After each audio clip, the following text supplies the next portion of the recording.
2017 India today എന്ന പത്രം ഒരു സർവേ നടത്തുകയുണ്ടായി. കുട്ടികൾക്കിടയിൽ നടത്തിയ ഈ സർവേ ചോദ്യം എന്താണ് ക്രിസ്മസ് എന്നായിരുന്നു.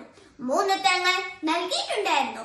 ഒന്നാമത്തേത് ഫുട്ബോൾ താരമായ മെസ്സിയുടെ ജന്മദിനം, 2 സാന്റാക്ലോസിന്റെ ജന്മദിനം, 3 ഈശോയുടെ ജന്മദിനം.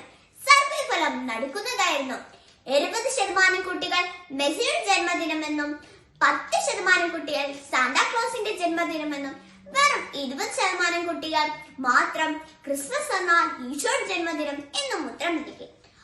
ഈശോയുടെ സ്നേഹമുള്ളവരെ, ആർഭാടങ്ങളും ആരവങ്ങളും ഒട്ടും കുറയ്ക്കാതെ നാം ആഘോഷിക്കുന്ന ക്രിസ്മസിന്റെ യഥാർത്ഥ അർത്ഥം നാം ഒരിക്കലും മറന്നു പോകാൻ പാടില്ല. ക്രിസ് എന്നും മാസ് എന്നും ഉള്ള 2 വാക്കുകൾ ചേർന്നതാണ് ക്രിസ്മസ്. ക്രിസ് എന്നാൽ ക്രൈസ്റ്റ് അഥവാ ക്രിസ്തു, മാസ് എന്നാൽ ബലി അഥവാ കുർബാന. അതായത് ക്രിസ്തുവിന്റെ ബലിയാണ് നാം ക്രിസ്മസ് ആയി വിളിക്കുന്നത്. കാൽവരിയിൽ രക്തം ചീന്തിയതാണ് ഈശോ ചെയ്ത ആദ്യത്തെ ബലിയെന്ന് നാം വിചാരിക്കുന്നു. എങ്കിലും തന്റെ ദൈവത്വം വിട്ടുകളയാതെ മനുഷ്യത്വം ധരിച്ചതാണ് ഈശോ ചെയ്ത ആദ്യത്തെ ബലി. എങ്കിലും ആഘോഷങ്ങൾക്കിടയിൽ ഈശോയാണ് പ്രധാനമെന്ന് മറന്നു പോകാൻ പാടില്ല. പുൽക്കൂട് നിർമ്മാണങ്ങൾ എല്ലായിടത്തും കുറഞ്ഞു വരുന്നു.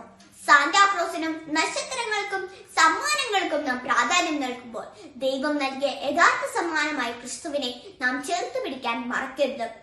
അത്യുന്നതങ്ങളിൽ ദൈവത്തെ സ്തുതി, ഭൂമിയിൽ സന്മനസ്സുള്ളവർക്ക് സമാധാനം എന്ന ഗാനത്തോടെ നാം പരിശുദ്ധ കുർബാന ആരംഭിക്കുമ്പോൾ ക്രിസ്തുവിന്റെ ജന്മം തന്നെയാണ് നാം അനുസരിക്കുന്നത്.